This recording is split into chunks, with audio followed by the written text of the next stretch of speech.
श्री शिवाय नमस्तुभ्यं। श्री शिवाय नमस्तुभ्यं।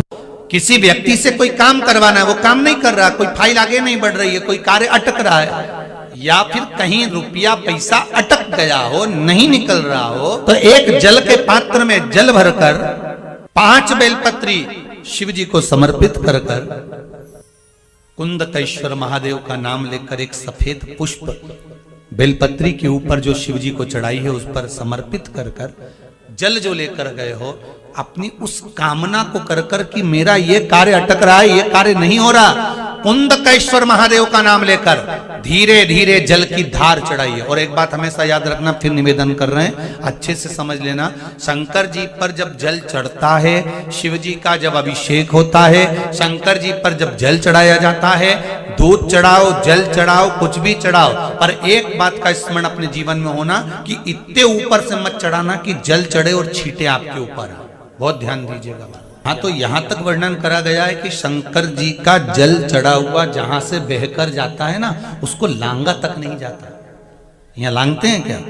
नहीं ना, परिक्रमा भी करेंगे तो वहीं से लौट कर वापिस इधर जाएंगे। शिव जी का जहां से जल बहकर जा रहा हो, चढ़ा हुआ जल जहां से बहकर जा रहा हो, उसको लांगा तक नहीं जाता।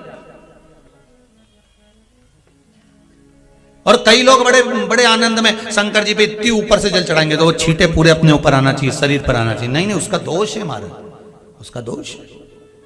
आप भगवान को अगर जल चढ़ाओ, दूध चढ़ाओ, तो मान लो अगर जैसे एक सरल भाषा में समझ लो और अच्छे से, कि जैसे ये शिवलिंग है शंकर जी का, ये शिवलिंग है, और आप जल चढ़ा रहे हो तो इतनी ऊपर से छोड़ोगे तो पानी का छींटा तो अपने ऊपर आएगा, पर वही जल, वही दूध, वही सामग्री आप शिवलिंग से थोड़ी सी दूरी बनाकर अगर आप समर्पित करेंगे तो बाबा उसको स्वीकार भी करता है और आनंद की अनुभूति भी होती है, कार्य में सिद्धता भी आती है, कार्य में उसकी सिद्धता भी होती है।